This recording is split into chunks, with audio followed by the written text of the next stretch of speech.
The metaverse, you're already in the metaverse. You are in the metaverse now, you don't even know it. Everybody is trying to define the metaverse and trying to search for it. What is it and where can you find it? That's a great question. So the metaverse, where is the metaverse and where can people find it? The metaverse, you're already in the metaverse. You are in the metaverse now, you don't even know it. But the metaverse is going to be what brings us all together. So if you bring your understanding of it and I bring my understanding of it and other people bring their understanding of it, that's what's going to create this metaverse. And I don't think we have it yet. I don't even think we're beginning to get it yet because it's going to be so different than anything we've ever experienced on the web that it's happening right now. We're in it, you're participating. So, stop asking what it is and start participating more in what this metaverse.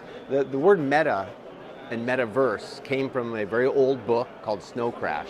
And the idea is that something is meta, it's when it's like consciousness is aware of itself. That's meta. And the metaverse is the place where we are, where we start to become aware of being aware. And that's what's the metaverse. That's where we're going, and it's going to be a virtual space. It's going to be a virtual space that carries over into the real world, and vice versa. We're all learning a new behavior in the world, and it's being formed right now. Will we have different metaverses for different experiences, gaming, entertainment, for learning, and for all kinds of experiences? So for me, that's exactly it. The metaverse is an experience, and it's a catch-all word for that. It's an experience. So will we have different metaverses? I don't think so. What we'll have is different experiences relating in this huge, giant metaverse that we're all a part of.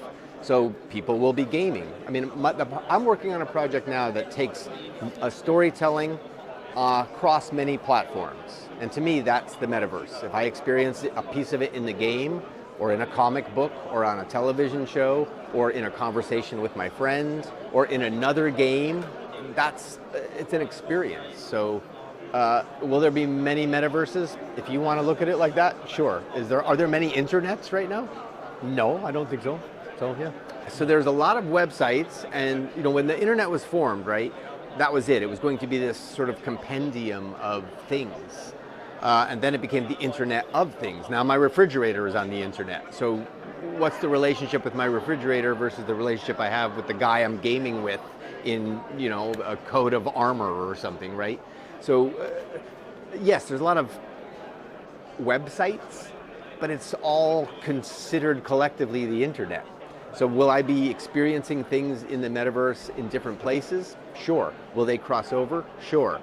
Is the whole thing the metaverse? I think so. And I think we all need to start getting that. Let's let the media stop saying metaverses, who's going to win, who's going to rule. Who's going to rule the metaverse? That's a silly argument. It's a silly conversation. The metaverse is open to everybody.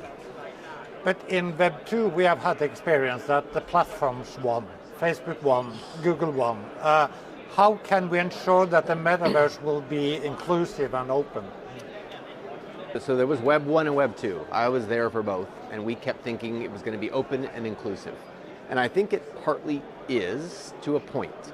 Then these corporations came in, and I think because of certain statutes, laws, and regulations, they were allowed to kind of rule the internet. And we know this for a fact, they are. How will we be sure that this next version will keep it open and inclusive?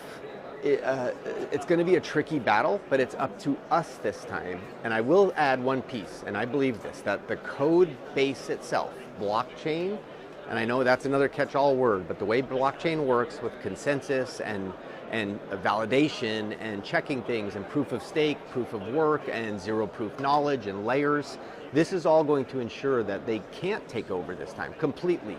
They might be able to take over a piece, a corner, an objective, but this code base is going to allow for us, the people this time, to actually participate, be included, and possibly control, and I'll say this, it's crucial to understand this.